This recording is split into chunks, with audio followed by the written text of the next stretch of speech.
ആശ്വാസം നേടാം. ഹൃത്തിനുള്ളിൽ ജീവൻ നൽകും വചനം, തിരുവചനം. ഷാലോം ടിവിയുടെ വചനം തിരുവചനം പരിപാടിയിലേക്ക് സ്വാഗതം. നമ്മുടെ കർത്താവ് എല്ലാവരുമായും വളരെ സ്നേഹത്തിൽ പെരുമാറുന്ന ഒരാളായിട്ടാണ് നമ്മൾ ബൈബിളിൽ കാണുന്നത്. എന്നാൽ എല്ലാ വചനങ്ങളും അനുസരിക്കുവാൻ തീഷ്ണതയുള്ള ഒരു ധനികനായ യുവാവ് കർത്താവിൻ്റെ അടുത്ത് വന്നിട്ട് സ്വർഗരാജ്യത്തിൽ പ്രവേശിക്കാൻ ഞാൻ എന്തു ചെയ്യണമെന്ന് ചോദിച്ചപ്പോൾ, നിനക്കുള്ളത് മുഴുവൻ വിറ്റ് ദരിദ്രർക്ക് കൊടുക്കുക എന്ന് കർശനമായ രീതിയിൽ സംസാരിച്ച് കർത്താവ് അവനെ മടക്കി അയക്കുന്നൊരു കാഴ്ചയാണ് നമ്മൾ കാണുന്നത്. ഒരുപക്ഷെ സാധാരണ രീതിയിൽ ചിന്തിക്കുമ്പോൾ തന്നെ നമുക്കതിൻ്റെ ആശയം മനസ്സിലാകുന്നുണ്ട്. അവന് പണം വളരെ പ്രാധാന്യമുള്ള ഒന്നായിരുന്നു. അവൻ്റെ ജീവിതത്തിലെ പ്രഥമ സ്ഥാനം പണത്തിനായിരുന്നു.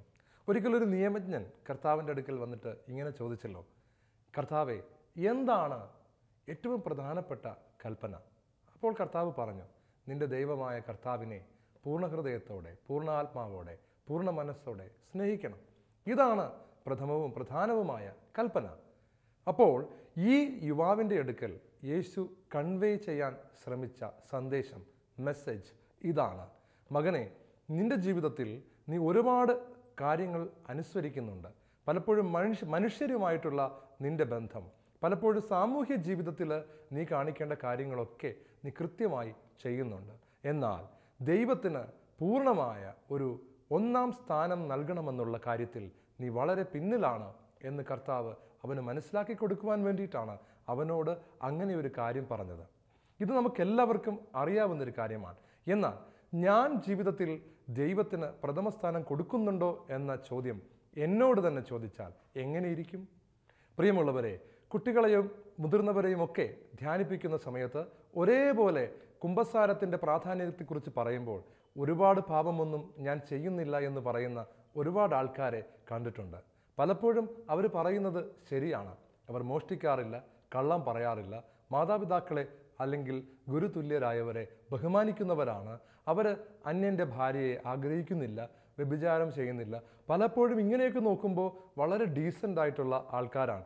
അപ്പോൾ പെട്ടെന്ന് നോക്കിയാൽ ഒരിക്കലും കുമ്പസാരിക്കേണ്ട ആവശ്യം പോലും ഇല്ലാത്ത ആളുകളെ പോലെ കാണപ്പെടും. അങ്ങനെ വരുമ്പോഴാണ് നമ്മളുടെ ജീവിതത്തിലെ ഈ പ്രധാനപ്പെട്ട ഫോക്കസ് നമുക്കുണ്ടോ എന്ന് നോക്കേണ്ടി വരുന്നത്. ഈ ധനികനായ മനുഷ്യനെ പോലെ വളരെ നല്ല മനുഷ്യരായി ജീവിക്കുന്ന ഒരുപാട് ആൾക്കാരുണ്ട് നമുക്ക് ഈ ലോകത്തിൽ കാണാം. അതിന് പ്രത്യേകിച്ച് ഒരു മതം തന്നെ വേണമെന്നില്ല. കാരണം കർത്താവിൻ്റെ വചനത്തിൽ വ്യക്തമായി പറഞ്ഞിട്ടുണ്ട്, എല്ലാ മനുഷ്യരുടെയും ഹൃദയത്തിൽ ദൈവത്തിൻ്റെ നിയമം രേഖപ്പെടുത്തിയിട്ടുണ്ട്. മനുഷ്യരോട് നമ്മൾ എങ്ങനെ പെരുമാറണമെന്ന് ദൈവം നമ്മുടെ ഹൃദയത്തിൽ എഴുതിയിട്ടുണ്ട്.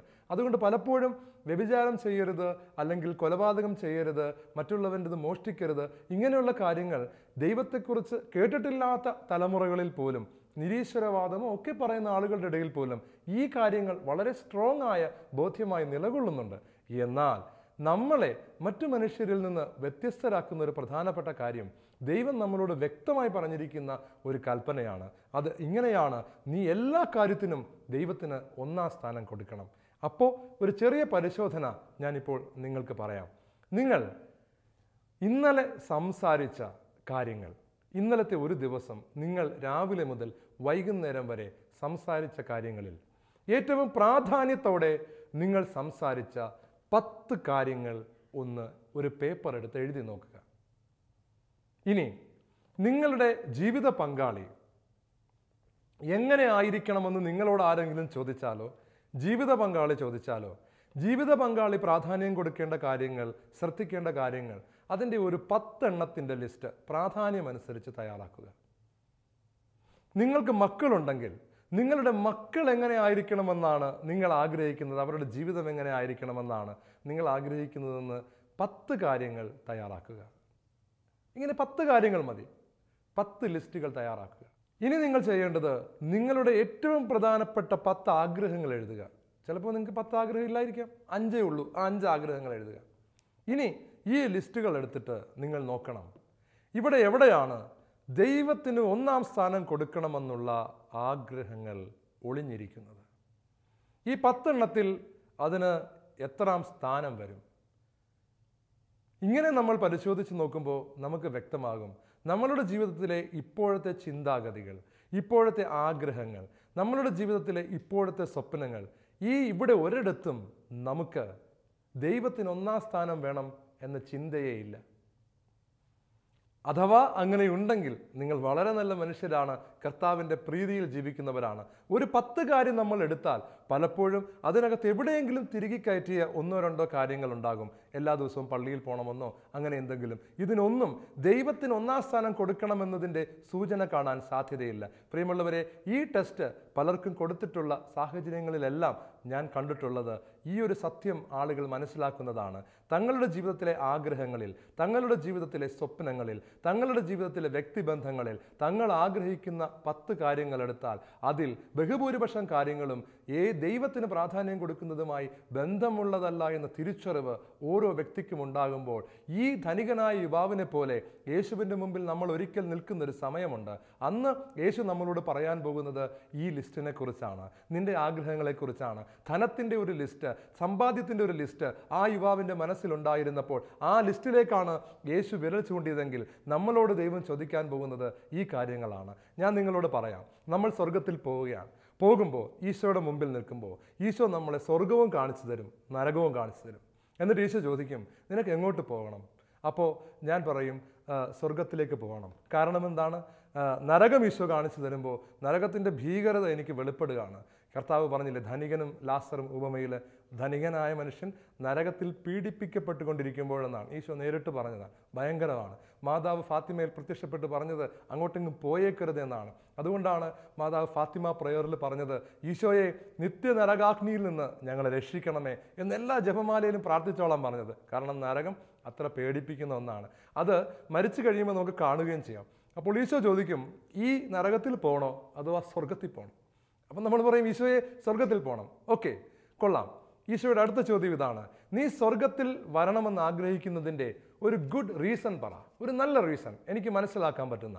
അപ്പോൾ തീർച്ചയായിട്ടും ഞാനാണെങ്കിൽ പറയാൻ സാധ്യത, ഒന്നുകൂടെ താഴോട്ട് നോക്കും, നരകം കാണും. അപ്പോൾ ഞാൻ മനസ്സിലാക്കും, ഈ നരകത്തിലേക്ക് പോകാതിരിക്കാനാണ് ഞാൻ സ്വർഗത്തിലേക്ക് പോകണമെന്ന് ആഗ്രഹിക്കുന്നത്. എന്നാൽ ഞാൻ ഈശോയോട് അങ്ങ് പറഞ്ഞാൽ അത് ശരിയാകത്തില്ലല്ലോ. അതുകൊണ്ട് മലയാളിയുടെ ആ ശരിക്കുള്ള സ്വഭാവം ഞാൻ പുറത്തെടുക്കും. ഞാനിങ്ങനെ അതിനെ പോളിഷ് ചെയ്തിട്ട് ഞാൻ കർത്താവിനടുത്ത് പറയും, കർത്താവേ, സ്വർഗത്തിൽ ആണെങ്കിൽ നീ ഉണ്ടല്ലോ, അപ്പം നിൻ്റെ അടുത്ത് എനിക്ക് എപ്പോഴും ആയിരിക്കണം, അതുകൊണ്ട് ഞാൻ അങ്ങോട്ട് വന്നോട്ടെ എന്ന് ചോദിക്കും. അപ്പോൾ കർത്താവ് വീണ്ടും ചോദിക്കും, ശരിയാണ്, ഞാൻ സമ്മതിച്ചു, നിനക്ക് എൻ്റെ അടുത്ത് ഇരിക്കാൻ ഭയങ്കര ഇഷ്ടമാണല്ലോ, അതുകൊണ്ട് നിൻ്റെ ജീവിതത്തിൽ നിന്ന് എനിക്കൊരു തെളിവ് നീ തരണം. ഞാൻ ചോദിക്കും, എന്താണ്? നിൻ്റെ ജീവിതത്തിൽ എൻ്റെ കൂടെ ആയിരിക്കാൻ. കാര്യം ഭൂമിയിലായിരുന്നപ്പോൾ ഞാൻ അദൃശ്യനായിട്ടാണല്ലോ കൂടെ ഉണ്ടായിരുന്നത്. കാരണം നിൻ്റെ മനസ്സറിയാൻ വേണ്ടിയിട്ടാണ്. ഞാൻ ദേവാലയത്തിലുണ്ട്, വിശുദ്ധ കുർബാനയിലുണ്ട്, ബൈബിളിലുണ്ട്, സാന്നിധ്യമുണ്ട്, അദൃശ്യമായി നിൻ്റെ കൂടെയുണ്ട്. അപ്പോൾ ഞാൻ അദൃശ്യമായും ഇങ്ങനെ കുദാശകളിലൂടെയുമൊക്കെ നിനക്കൊരു സാന്നിധ്യമായി നിൻ്റെ കൂടെ ഉണ്ടായിരുന്ന സമയത്ത് നീ എപ്പോഴൊക്കെയാണ്, നീ എങ്ങനെയാണ് എൻ്റെ കൂടെ ആയിരിക്കാനായിട്ട് പരിശ്രമിച്ചത് എന്നൊന്ന് പറഞ്ഞാൽ, അന്ന് നിനക്ക് സ്വാതന്ത്ര്യമുണ്ട്, ഇന്ന് നിനക്ക് ഓപ്ഷൻ ഇല്ല. അന്ന് നീ എങ്ങനെയാണ് നിൻ്റെ സ്വാതന്ത്ര്യം ഉപയോഗിച്ചതെന്ന് പറഞ്ഞതാ. അപ്പോൾ എനിക്ക് പറയാൻ പറ്റണം, കർത്താവേ, നിനക്ക് ഓർമ്മയില്ലേ, ഞാൻ രാവിലെ എഴുന്നേറ്റപ്പോൾ നിന്നോടുള്ള സ്നേഹം കാരണം ഞാൻ നിന്നെ അങ്ങ് ഓർത്തായിരുന്നു. എന്നിട്ട് എനിക്ക് അങ്ങോട്ട് രാവിലെ ഞാൻ പ്രാർത്ഥിക്കാൻ തുടങ്ങി, ഞാൻ ആരാധിക്കാൻ തുടങ്ങി. അങ്ങനെ നിന്നെ വിട്ടുപിരിയാൻ എനിക്ക് പറ്റുന്നില്ല. അങ്ങനെ ഞാൻ ആരാധിച്ചു കൊണ്ടിരിക്കുമ്പോഴാണ് നീ എന്നെ ഓർമ്മിപ്പിച്ചത് ഞാൻ ഏൽപ്പിച്ച മറ്റു ജോലികൾ ചെയ്യാനുണ്ട്. അങ്ങനെ ആ പ്രാർത്ഥനയിൽ നിന്ന് ഞാനങ്ങനെ എഴുന്നേക്കാണ്. കാരണം വചനമൊക്കെ വായിച്ചു, കാരണം നിൻ്റെ സ്വരം കേൾക്കണം. എന്നിട്ട് അവിടെ നിന്ന് എഴുന്നേൽക്കുകയാണ്, കർത്താവെ, എനിക്ക് മറ്റു ജോലികൾ നീ ഏൽപ്പിച്ചത് ചെയ്യാനുള്ളത് കൊണ്ട് ഞാൻ പോവുകയാണ്. അങ്ങനെ ഞാൻ പോയി. എന്നിട്ട് ജോലിയൊക്കെ ചെയ്തുകൊണ്ടിരിക്കുമ്പോഴും ആ ജോലിയുടെ ഇടയ്ക്ക് എനിക്ക് നിന്നെ ഓർമ്മിക്കാതിരിക്കാൻ പറ്റുന്നില്ല. അതുകൊണ്ട് ഞാൻ ആരാധനയുടെ പാട്ടൊക്കെ പാടി, സ്തുതിക്കുന്ന പാട്ടൊക്കെ പാടി, അതൊക്കെ കേട്ടത് നീ ഓർക്കുന്നില്ലേ? എന്നിട്ട് ജോലി ചെയ്തുകൊണ്ടിരിക്കുകയാണ്. അതുകൊണ്ട് ജോലിയൊക്കെ തീർത്തിട്ട് ഞാൻ ഓടി വീണ്ടും വന്ന് നിൻ്റെ അടുത്തിരുന്ന് പ്രാർത്ഥിക്കുന്നു. അല്ലെങ്കിൽ ഞാൻ ജോലിക്ക് പോയി കഴിഞ്ഞിട്ട് ഞാൻ അവിടെ ചെല്ലുമ്പോഴും എൻ്റെ മനസ്സ് നിന്നിലാണ്. എന്നാൽ കർത്താവ് നീ പറഞ്ഞതുകൊണ്ട് ഞാൻ ആ ജോലി മനോഹരമായിട്ട് ചെയ്തു. ഇടവേള കിട്ടിയപ്പോഴൊക്കെ ഞാൻ നിന്നെ ഓർത്തു. നിനക്ക് ഓർമ്മയില്ലേ കർത്താവേ? അതിനുശേഷം ഞാൻ ജോലി കഴിഞ്ഞ് തിരിച്ചു വരുമ്പോൾ ബസ്സിൽ ഒരുപാട് നേരം യാത്രയുണ്ടായിരുന്നു. ആ യാത്രയിൽ മുഴുവൻ എനിക്ക് നിന്നെക്കുറിച്ചായിരുന്നു ചിന്ത. ഞാൻ ആ യാത്രയിൽ അവിടെ നീ എൻ്റെ കൂടെ ഉണ്ടെന്ന് അറിയാമായിരുന്നത് കൊണ്ട് നിന്നെ ആരാധിച്ചു കൊണ്ടിരുന്നു. അതിനുശേഷം വീട്ടിലെത്തി എല്ലാം ഒന്ന് ഫ്രഷായി കഴിഞ്ഞ് ഞാൻ എല്ലാവരെയും വിളിച്ചു കൂട്ടി. കാര്യം നമ്മുടെ കർത്താവ് വീട്ടിൽ താമസിക്കുന്നുണ്ടല്ലോ. അതുകൊണ്ട് ഞങ്ങൾ എല്ലാവരും കൂടി ഒരുമിച്ച് വീട്ടിൽ വൈകുന്നേരം സന്ധ്യാപ്രാർത്ഥന, ജപമാല, വചനവായന, പാട്ട് ഇതെല്ലാം നടത്തി. നീ ഓർമ്മിക്കുന്നില്ലേ? അതിനുശേഷം ഞാൻ വളരെ ടയേർഡായിരുന്നു കർത്താവെ. എന്നാലും ഭക്ഷണമൊക്കെ കഴിഞ്ഞിട്ട് ഉറങ്ങാൻ പോകുന്നതിന് മുമ്പ് ഞാൻ വീണ്ടും ബൈബിൾ വായിച്ചു, ഞാൻ വീണ്ടും ആരാധിച്ചു, പ്രാർത്ഥിച്ചു. എന്നിട്ട് കർത്താവ് എന്നോട് ഓർമ്മിപ്പിച്ചു, മകനെ നീ കൃത്യസമയം ഒരു ക്വാളിറ്റി ടൈം ഉറങ്ങണം കേട്ടോ. അങ്ങനെ ഉറങ്ങി. വീണ്ടും രാവിലെ എഴുന്നേൽക്കുന്നു, പ്രാർത്ഥിക്കുന്നു, കുർബാനയ്ക്ക് പോകുന്നു, വീണ്ടും കർത്താവ് ഏൽപ്പിച്ച ജോലി ചെയ്യുന്നു. ഇങ്ങനെ കർത്താവെ നിനക്ക് ഓർമ്മയില്ലേ, ഞാൻ നിന്റെ കൂടെ ആയിരിക്കാൻ വേണ്ടിയിട്ടാണ് ഈ ഭൂമിയിലെ ജീവിതം മുഴുവൻ ജീവിച്ചത്. ഇങ്ങനെ പറയാൻ സാധിക്കുമോ? കർത്താവെ നിന്നെ എനിക്ക് നേരിട്ട് കാണാൻ പറ്റാതിരുന്നത് കൊണ്ട് നീ പറഞ്ഞല്ലോ ഏതെങ്കിലും ഒരു മനുഷ്യനെ കണ്ടാൽ അവനിൽ ഞാനുണ്ടെന്ന്. അത് കാരണം ആ മനുഷ്യനെ കാണുമ്പോൾ ഞാൻ നിന്നെയാണ് കാണുന്നത്. അങ്ങനെയായിരുന്നു ഞാൻ മനുഷ്യരെ എല്ലാം ട്രീറ്റ് ചെയ്തത്. എന്നേക്കാൾ ശ്രേഷ്ഠരായി നമുക്ക് പറ്റുമോ? പ്രിയമുള്ളവരെ, ടെസ്റ്റ് ഇങ്ങനെയൊക്കെയാണ് വരുന്നത്. വളരെ സിമ്പിളൊരു ടെസ്റ്റാണ്. നീ ഭൂമിയിൽ ജീവിച്ചിരുന്നപ്പോൾ, നിനക്ക് സ്വാതന്ത്ര്യമുണ്ടായിരുന്നപ്പോൾ, നരകവും സ്വർഗവും നിനക്ക് ഓപ്ഷനായി ഉണ്ടായിരുന്ന കാലത്ത് നീ ഏതിനെയാണ് അന്ന് തിരഞ്ഞെടുത്തത്? ദൈവത്തിൻ്റെ കൂടെ ഇരിക്കുന്ന ഒരു ജീവിതത്തെ നീ എങ്ങനെയാണ് നോക്കിക്കണ്ടത്? ഇത് കർത്താവ് ചോദിക്കുമ്പോൾ നീ എന്തുത്തരം കൊടുക്കും? ഇനി അടുത്തൊരു ചോദ്യമാണ് കർത്താവ് നമ്മളോട് ചോദിക്കാൻ പോകുന്ന മറ്റൊരു ചോദ്യം. ഓക്കെ, നിന്റെ ജീവിതത്തിൽ നീ ഒരുപാട് ജോലി ചെയ്യുന്നു, സമ്പാദിക്കുന്നു, അതൊക്കെ ശരിയാണ്, ഞാൻ സമ്മതിച്ചു. എന്നാൽ നീ ജോലി ചെയ്യുന്ന ഒരു സമയത്ത് നിനക്ക് എൻ്റെ കാര്യങ്ങൾക്ക് വേണ്ടി സമയം ചെലവഴിക്കാൻ സമയമില്ല എന്ന് പറയുന്നുണ്ടായിരുന്നു. അപ്പോൾ ഞാൻ കർത്താവിനോട്, കർത്താവേ, വർക്ക് ഈസ് വർഷിപ്പ്. ഞാൻ എൻ്റെ ജോലിയൊക്കെ കഴിഞ്ഞ് എനിക്ക് സമയമില്ല. എൻ്റെ വീട്ടിലാണെങ്കിൽ മക്കളെ വളർത്തിയിട്ട് എനിക്ക് ബാക്കി സമയമില്ല. അതൊക്കെ നിനക്ക് അറിയാവുന്നതാണല്ലോ. അതുകൊണ്ടാണ് നിൻ്റെ കാര്യങ്ങൾ വരുമ്പോൾ ഞാൻ ഒഴുകി മാറിക്കൊണ്ടിരുന്നത്. ഇടവകയിലെ കാര്യങ്ങൾ ചെയ്യേണ്ടി വന്നാൽ, ശുശ്രൂഷകൾ ചെയ്യേണ്ടി വന്നാൽ എനിക്ക് സമയമില്ലെന്ന് പറയുന്നത്. പ്രാർത്ഥനാ ഗ്രൂപ്പിൽ പോകണമെങ്കിൽ എനിക്ക് സമയമില്ലെന്ന് പറഞ്ഞതൊക്കെ എൻ്റെ ഡ്യൂട്ടിയുടെ ഭാരം കൊണ്ടാണ്. അപ്പോൾ കർത്താവ് നമ്മളോട് ചോദിക്കാൻ സാധ്യതയുള്ളൊരു ചോദ്യം, നമ്മളെല്ലാവരും ഇപ്പോൾ ശ്രദ്ധിക്കേണ്ട ഒരു ചോദ്യമാണ്. ഓർമ്മിക്കുക, ഞാൻ ആ ചോദ്യം നിങ്ങളോട് ഇപ്പോൾ ചോദിക്കാം. നമ്മളിൽ ആരാണ് ഇപ്പോൾ ചെയ്യുന്ന ജോലിക്ക് നിങ്ങൾക്ക് 1,00,000 രൂപ ശമ്പളമുണ്ടെന്ന് വിചാരിക്കുക, അത്രയും വിചാരിച്ചു, അല്ലെങ്കിൽ 50,000 രൂപ ശമ്പളമുണ്ടെന്ന് വിചാരിക്കുക. പെട്ടെന്ന് നിങ്ങളുടെ ഒരു ബോസ് നിങ്ങളെ വിളിച്ചിട്ട് പറയാണ്, സഹോദര സഹോദരി, അല്ലെങ്കിൽ നിൻ്റെ പേര് വിളിച്ചിട്ട് പറയാണ്, നിനക്കൊരു പ്രൊമോഷൻ വരികയാണ്. നിങ്ങളുടെ ടീമിൻ്റെ ഏറ്റവും ടോപ്പായിട്ടുള്ള ഒരാളായിട്ടാണ് പ്രൊമോഷൻ. ആ പ്രൊമോഷനോടൊപ്പം മാസം 3 ലക്ഷം കൂടെ നിങ്ങളുടെ ശമ്പളം വർദ്ധിക്കാൻ പോവുകയാണ്. പക്ഷേ നിനക്കത് ചെയ്യാൻ പറ്റുമോ എന്നെനിക്കൊരു സംശയമുണ്ട്. അപ്പോൾ നമ്മൾ ചോദിക്കും, എന്താണ് ബോസ് അങ്ങനെ സംശയിക്കാൻ? അല്ല, മറ്റൊന്നും കൊണ്ടല്ല, നിനക്ക് ചെയ്യാനുള്ള കഴിവുണ്ട്, പക്ഷേ നിനക്ക് സമയമുണ്ടോ എന്ന് എനിക്കൊരു സംശയം. കാര്യം ഒരു 2 മണിക്കൂർ കൂടെ ജോലി കൂടുതൽ ചെയ്യണം. അപ്പോൾ നമ്മൾ ബോസിൻ്റെ മുഖത്തേക്ക് നോക്കിയിട്ട് എന്തായിരിക്കും പറയുക? എന്നെ കേൾക്കുന്നവർ ഇപ്പോൾ പറയണം, എന്തായിരിക്കും പറയുക? ബോസ്, അങ്ങേക്ക് അറിഞ്ഞുകൂടെ, എനിക്ക് വീട്ടിൽ മക്കളുണ്ട്, മക്കളെ വളർത്താൻ സമയമില്ല, എൻ്റെ ഇപ്പോഴത്തെ ജോലി തന്നെ എനിക്ക് ചെയ്തു തീർക്കാൻ പറ്റുന്നില്ല, ഈ സമയം കൊണ്ട് എനിക്ക് ഇത്രയും കാര്യങ്ങൾ ചെയ്യാനേ പറ്റുന്നുള്ളൂ, അതുകൊണ്ട് ഇനി ഒരു 2 മണിക്കൂർ അധ്വാനിക്കാൻ എനിക്ക് സാധിക്കത്തില്ല, അതുകൊണ്ട് 3 ലക്ഷം രൂപ ഇൻക്രിമെൻ്റ് ഉള്ള ഈ ജോലി എനിക്ക് വേണ്ട എന്ന് പറഞ്ഞ് ബോസിൻ്റെ മുറിയിൽ നിന്ന് ഇറങ്ങിപ്പോകുമോ? അതോ നിങ്ങൾ പറയുമോ, ബോസ് എനിക്കത് ചെയ്യാൻ പറ്റും? അപ്പോൾ ബോസ് നിങ്ങളുടെ അടുത്ത് ചോദിക്കും, നിങ്ങൾ എങ്ങനെ അത് ചെയ്യും? കാര്യം നിങ്ങൾക്ക് എല്ലാ കാര്യങ്ങളും ഇപ്പോൾ തന്നെ ചെയ്യാൻ സമയമില്ലല്ലോ. അപ്പോൾ നിങ്ങൾ പറയും, അതിനുള്ള വഴി ഞാൻ പറഞ്ഞു തരാം. ബോസ് ഒരു ഇൻ്റർവ്യൂ നടത്തുകയാണ്. ബോസിൻ്റെ അടുത്ത് നിങ്ങൾ പറയും, ബോസ് അതിനാണോ, നിസ്സാരമായ പരിപാടിയല്ലേ, എൻ്റെ വീട്ടിലെ ചില കാര്യങ്ങൾ ഞാൻ രാത്രിത്തേക്ക് മാറ്റും, കുറച്ചുകൂടെ താമസിച്ച് ഞാൻ ഉറങ്ങും, പിന്നെ ഞാൻ ഇപ്പോൾ എഴുന്നേൽക്കുന്നതിനേക്കാളും 1 മണിക്കൂർ നേരത്തെ എഴുന്നേൽക്കും, എന്നിട്ട് വീട്ടിലെ ചില കാര്യങ്ങൾ ഞാൻ ആ സമയത്ത് ചെയ്യും. അപ്പോൾ എനിക്ക് കമ്പനിയിൽ വന്നാലും 2 മണിക്കൂർ കൂടുതൽ സ്പെൻഡ് ചെയ്യാൻ പറ്റും. അതുകൊണ്ട് ഞാൻ റെഡിയാണ് ബോസ്. പിന്നെ എനിക്കിങ്ങനെ ശമ്പള വർധനം ഉണ്ടായാൽ എൻ്റെ ജീവിത പങ്കാളി എൻ്റെ കൂടെ നിന്ന് സഹായിക്കും. കാരണം ഞങ്ങളുടെ വീട്ടിലേക്കാണല്ലോ വരുമാനം വരുന്നത്. വേണമെങ്കിൽ ഞങ്ങൾ മറ്റെന്തെങ്കിലും ക്രമീകരണങ്ങളും ഒക്കെ നടത്തും. അതുകൊണ്ട് ഈ വിഷയത്തിൽ ബോസ് പേടിക്കേ വേണ്ട, ഞാൻ വന്നോളാം. പ്രിയ സഹോദര സഹോദരി, എന്നെ കേട്ടുകൊണ്ടിരിക്കുന്ന വ്യക്തി, നീ എത്ര മണിക്കൂറാണ് ഇങ്ങനെ ഒരു 2 ലക്ഷം രൂപയ്ക്ക് വേണ്ടി, അല്ലെങ്കിൽ എത്ര രൂപയ്ക്ക് വേണ്ടി നീ ഒരു 2 മണിക്കൂർ കൂടുതൽ ജോലി ചെയ്യാൻ തയ്യാറാകും? നീ ഇപ്പോൾ ജോലി ചെയ്യുന്ന കമ്പനി നിന്റെ വീടിനടുത്താണ്. എന്നാൽ 10,000 രൂപ കൂടുതൽ കിട്ടുമെന്നറിയാമെങ്കിൽ വേണമെങ്കിൽ ഒരു 40 കിലോമീറ്റർ അകലെയുള്ള മറ്റൊരു കമ്പനിയിലേക്ക് മാറിപ്പോകാൻ നിനക്ക് മടിയില്ല. എന്നാൽ ദൈവത്തിൻ്റെ ശുശ്രൂഷകൾക്ക് വേണ്ടി, ദൈവരാജ്യത്തിൻ്റെ പ്രവർത്തനങ്ങൾക്ക് വേണ്ടി, നിന്റെ ഇടവകയിൽ ദൈവരാജ്യം വളരുവാൻ വേണ്ടി, നിന്റെ കുടുംബത്തിൽ ദൈവരാജ്യം വളരുവാൻ വേണ്ടി, നിന്റെ ഉള്ളിൽ ദൈവരാജ്യം വളരുവാൻ വേണ്ടി, ദൈവവചനം വായിക്കുവാനും പ്രാർത്ഥിക്കുവാനും ദൈവവചനത്തിൻ്റെ പ്രചരണം നിന്റെ ഉള്ളിലും നിന്റെ സമൂഹത്തിലും നടക്കുവാൻ വേണ്ടി നീ എത്ര സമയം കണ്ടെത്തും എന്നത് നീ ശ്രദ്ധിക്കുക. നിനക്ക് സ്വർഗം വിലപ്പെട്ടതായി തോന്നിയിരുന്നെങ്കിൽ, നീ സ്വർഗത്തിന് കൊടുക്കുന്ന വിലയ്ക്ക് ഒരു 10,000-ന്റെ മൂല്യമുണ്ടായിരുന്നെങ്കിൽ, അല്ലെങ്കിൽ പോകട്ടെ നീ വലിയൊരാളാണെങ്കിൽ നിനക്ക് 2,00,000-ന്റെ മൂല്യമുണ്ടായിരുന്നെങ്കിൽ, നീ സ്വർഗത്തിന് കൊടുക്കുന്ന വില ഈ ശമ്പള വർധനവിന് തുല്യമായിരുന്നെങ്കിൽ നീ തീർച്ചയായിട്ടും സ്വർഗത്തിന് വേണ്ടിയിട്ട് എന്തു കാര്യവും ചെയ്യുമായിരുന്നു. എന്നാൽ ദൈവത്തിന് 1-ാം സ്ഥാനം കൊടുക്കേണ്ടത് ഒരു വലിയ കാര്യമായി പരിഗണിക്കാതെ പോയത് കൊണ്ടല്ലേ നമ്മളുടെ ജീവിതത്തിൽ ഇപ്പോൾ ദൈവത്തിന് കൊടുക്കാൻ നമുക്ക് സമയമില്ലെന്ന് പറയുന്നത്? വീട്ടിലിരിക്കുന്ന അമ്മച്ചിമാരോടൊരു ചോദ്യം. ഒരു കുട്ടി ഉണ്ടായിരുന്ന സമയത്ത് നിങ്ങൾ ദൈവത്തോട് പറഞ്ഞത്, ദൈവമേ, അങ്ങയെ ആരാധിക്കാൻ, പ്രാർത്ഥിക്കാൻ, ബൈബിൾ വായിക്കാൻ, വചനം പഠിക്കാൻ, പള്ളിയിൽ പോകാൻ, ശുശ്രൂഷ ചെയ്യാൻ എനിക്ക് സമയം കിട്ടുന്നില്ല. കാരണം എന്താണ്? എൻ്റെ ഒരു കുഞ്ഞിനെ കൊണ്ട് എൻ്റെ ജോലികൾ ചെയ്തു തീരുന്നില്ല. അങ്ങനെ ഒരു കുഞ്ഞിനെ നോക്കുവാൻ പറ്റാതെ, നിന്റെ ദൈവത്തിന് സമയം കൊടുക്കാൻ പറ്റാതെ, ആ ഒരു കുഞ്ഞിനെ ശുശ്രൂഷിച്ച് നിന്റെ ജീവിതം നീ മുന്നോട്ട് കൊണ്ടുപോയിക്കുന്നതിനിടയ്ക്ക് ദൈവം 2-ാമത്തെ കുഞ്ഞിനെ നിനക്ക് തന്നു. നീ ആഗ്രഹിച്ച് ഉണ്ടായ കുഞ്ഞാണ്. ആ കുഞ്ഞിനെയും നീ വളർത്തി. അപ്പോൾ ആ കുഞ്ഞിനെ നോക്കാൻ എവിടെ നിന്ന് നിനക്ക് സമയം കിട്ടി? പ്രിയ സഹോദരി, 2-ാമത്തെ കുഞ്ഞ് കഴിഞ്ഞ് നിനക്ക് 3-ാമത്തെ കുഞ്ഞ് ജനിച്ചു. ആ കുഞ്ഞിനെയും നോക്കി നീ ജോലിയും ചെയ്തു. അപ്പോൾ ആ കുഞ്ഞിനെ നോക്കാൻ നിനക്ക് എത്ര സമയം കിട്ടി? നീ എങ്ങനെ സമയമുണ്ടാക്കി? ഇപ്പോൾ ഒന്ന് ആലോചിച്ച് നോക്കൂ. സമയം കണ്ടെത്തിയത് സ്നേഹമുണ്ടായിരുന്നത് കൊണ്ടല്ലേ? കർത്താവ് നിന്നോട് ചോദിക്കുന്നു, ഈ ഒരു 4-ാമത്തെ കുഞ്ഞായെങ്കിലും നിനക്കെന്നെ കണ്ടുകൂടെ? കർത്താവ് എന്നോട്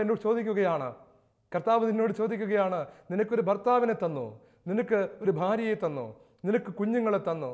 അതെ, ഇതെല്ലാം തന്നത് ഞാനാണെന്ന് അറിയാവുന്ന നീ അവരെ എല്ലാം കിട്ടിയപ്പോൾ എന്നെ മറന്നു. നിനക്ക് ഞാനൊരു ഭവനം തന്നു. ഭവനമില്ലാത്ത ആളുകൾ എത്രയോ പേരുണ്ട്. എന്നാൽ ഒരു ഭവനത്തിൽ നീ താമസിക്കുമ്പോൾ ആ ഭവനം ഞാൻ നൽകിയതാണെന്ന് നിനക്കറിയാമെങ്കിലും ആ ഭവനത്തിൽ നീ എനിക്ക് സ്ഥാനം തന്നില്ല. നിന്റെ കൂട്ടുകാർ ആ ഭവനത്തിൽ വന്നു, നിന്റെ ഭർത്താവിൻ്റെ ആൾക്കാർ ആ ഭവനത്തിൽ വന്നു, നിന്റെ ആൾക്കാർ ആ ഭവനത്തിൽ താമസിച്ചു. അവരൊക്കെ വിസിറ്റ് ചെയ്യാൻ വന്ന സമയങ്ങളിലൊക്കെ നീ അവരോടൊപ്പം ചെലവഴിച്ചില്ലേ? ഒരവധി ദിവസം കിട്ടിയപ്പോൾ നിന്റെ കസിൻസുമായി, നിന്റെ കുടുംബത്തിലെ മക്കളുമായി നീ ഒരുപാട് സ്ഥലത്ത് ടൂർ പോയില്ലേ? നീ ഒരുപാട് കാര്യങ്ങൾ സന്തോഷിച്ചില്ലേ? അപ്പോഴൊക്കെ നിനക്ക് ഭവനം തന്ന കർത്താവ്, ഈ ബന്ധുക്കളെയൊക്കെ നിനക്ക് തന്ന കർത്താവ് വളരെ വിഷണ്ണനായി നിന്റെ വീട്ടിൽ നിൽപ്പുണ്ടായിരുന്നു. ആ കർത്താവിന് വേണ്ടി സമയം മാറ്റിവെക്കാൻ നിനക്ക് എന്തുകൊണ്ട് തോന്നിയില്ല? ആ കർത്താവിന് വേണ്ടി എന്തെങ്കിലും പ്രവർത്തിക്കാൻ നിനക്ക് എന്തുകൊണ്ട് തോന്നിയില്ല? നിന്റെ മക്കൾ വളർന്നു വരുവാൻ വേണ്ടി നീ എന്തൊക്കെ ത്യാഗങ്ങൾ സഹിച്ചു? മക്കളെ സ്കൂളിൽ കൊണ്ടുപോയി ആക്കുവാനും തിരിച്ചു കൊണ്ടുവരുവാനും നീ എത്രയോ മണിക്കൂറുകൾ ചെലവഴിച്ചു. മക്കൾക്ക് വേണ്ടി ഒരുപാട് ഇൻവെസ്റ്റ്മെന്റ് നീ നടത്തി. അതെല്ലാം നല്ലതാണ്. മക്കളെ സ്നേഹിക്കണം, വളർത്തണം. എന്നാൽ നമ്മളുടെ കർത്താവും നമ്മളുടെ വീട്ടിൽ ഏറ്റവും പ്രാധാന്യത്തോടെ ജീവിക്കേണ്ട ഒരു വ്യക്തിയാണ്. കർത്താവിന് നമ്മൾ പ്രാധാന്യം കൊടുക്കുന്നത് കണ്ടാണ് നമ്മളുടെ മക്കള് കർത്താവിന് പ്രാധാന്യം കൊടുക്കുക. നമ്മുടെ ചുറ്റുവട്ടങ്ങളിലുള്ള മനുഷ്യർ കർത്താവിന് പ്രാധാന്യം കൊടുക്കുക. കർത്താവിന് പ്രാധാന്യം കൊടുക്കുന്നവന്റെ ജീവിതം കർത്താവ് എങ്ങനെ മാറ്റുമെന്ന് ഈ ലോകത്തിന് കാണാൻ ഒരു അവസരം കിട്ടുന്നത് ഞാൻ കർത്താവിന് പ്രാധാന്യം കൊടുത്ത് ജീവിക്കുമ്പോഴാണ്. എന്നാൽ എൻ്റെ പ്രിയ സഹോദര സഹോദരി, നമ്മളുടെ ജീവിതത്തിൽ നമ്മൾ കർത്താവിന് എങ്ങനെയാണ് പ്രാധാന്യം കൊടുക്കുന്നത്?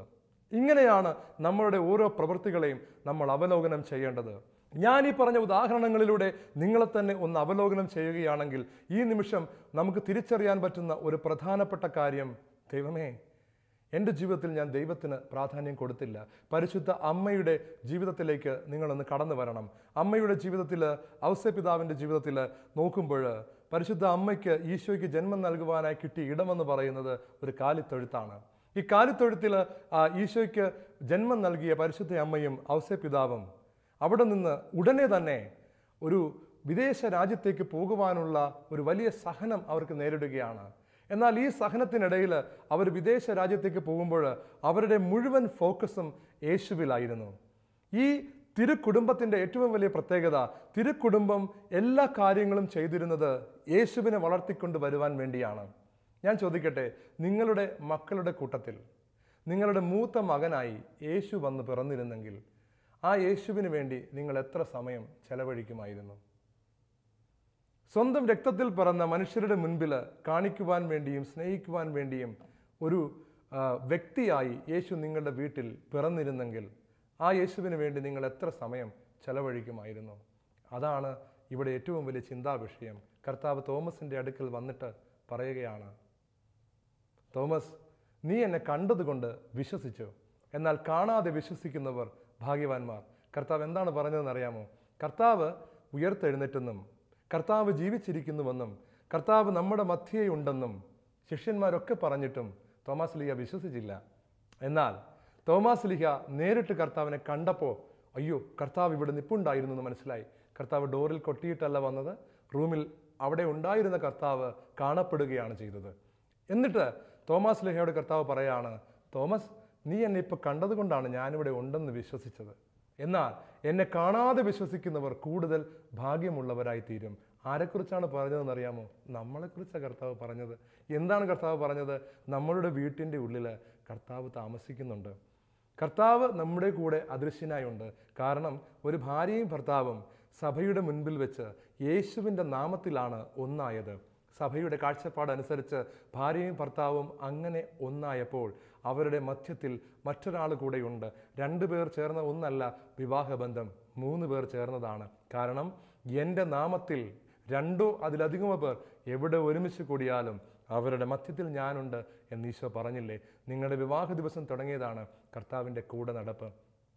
നിങ്ങൾ കുടുംബത്തിൽ ജീവിക്കുമ്പോൾ അവിടെ കർത്താവുണ്ട്. നിങ്ങളുടെ മക്കളുമായി ജീവിക്കുമ്പോൾ അവിടെ യേശുവുണ്ട്.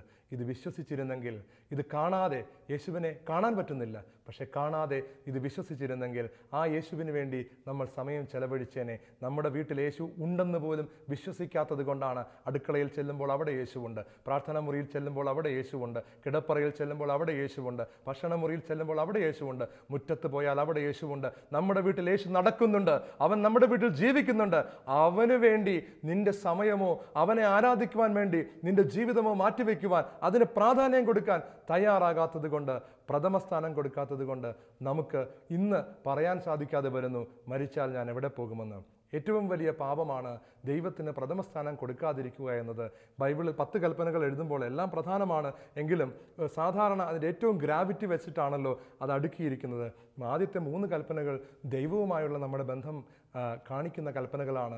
ഈ കൽപ്പനകൾ നമ്മൾ എങ്ങനെ പാലിക്കുന്നു എന്നത് വളരെ പ്രധാനമാണ്. എന്നാൽ നമ്മൾ അതിൽ പലപ്പോഴും പരാജയപ്പെടുന്നു. പ്രിയ സഹോദരങ്ങളെ, ഈ നിമിഷം നമുക്ക് ദൈവസന്നിധിയിൽ കണ്ണുകളടച്ച് പ്രാർത്ഥിക്കാം. കർത്താവായ യേശുവേ, ഞങ്ങൾ അങ്ങയോട് ഈ നിമിഷം പ്രാർത്ഥിക്കുന്നു. അങ്ങയുടെ പരിശുദ്ധാത്മാവിനെ ഞങ്ങളുടെ കുടുംബങ്ങളിലേക്ക് അയക്കണമേ. അങ്ങ് ഞങ്ങളുടെ വീട്ടിൽ താമസിക്കുന്നുണ്ടല്ലോ കർത്താവേ, എന്നിട്ട് ഞങ്ങളത് അറിയാതെ പോയല്ലോ. ദൈവമേ, കേവലം ഒരു 10,000 രൂപയ്ക്ക് വേണ്ടി ഞങ്ങൾ എന്തും ചെയ്യും. എന്നാൽ അങ്ങ് ഞങ്ങളുടെ ജീവിതത്തിൽ ഉണ്ടെന്ന് മനസ്സിലാക്കി അങ്ങയെ ആരാധിക്കാനും അങ്ങേക്ക് പ്രാധാന്യം തരാനും ഞങ്ങൾ ഒന്നും ചെയ്യുന്നില്ല. ഈശോയെ, ഈ അവസ്ഥയ്ക്കൊരു മാറ്റമുണ്ടാകുവാൻ വേണ്ടി ഞങ്ങൾ പ്രാർത്ഥിക്കുന്നു. അങ്ങയെ ഒരു വ്യക്തിയായി കണ്ട് ഞങ്ങളുടെ സമയവും ജീവിതവും അങ്ങേക്ക് വേണ്ടി ക്രമീകരിക്കുവാൻ ഞങ്ങളെ പരിശീലിപ്പിക്കണമേ. പിതാവിനും പുത്രനും പരിശുദ്ധാത്മാവിനും സ്തുതി.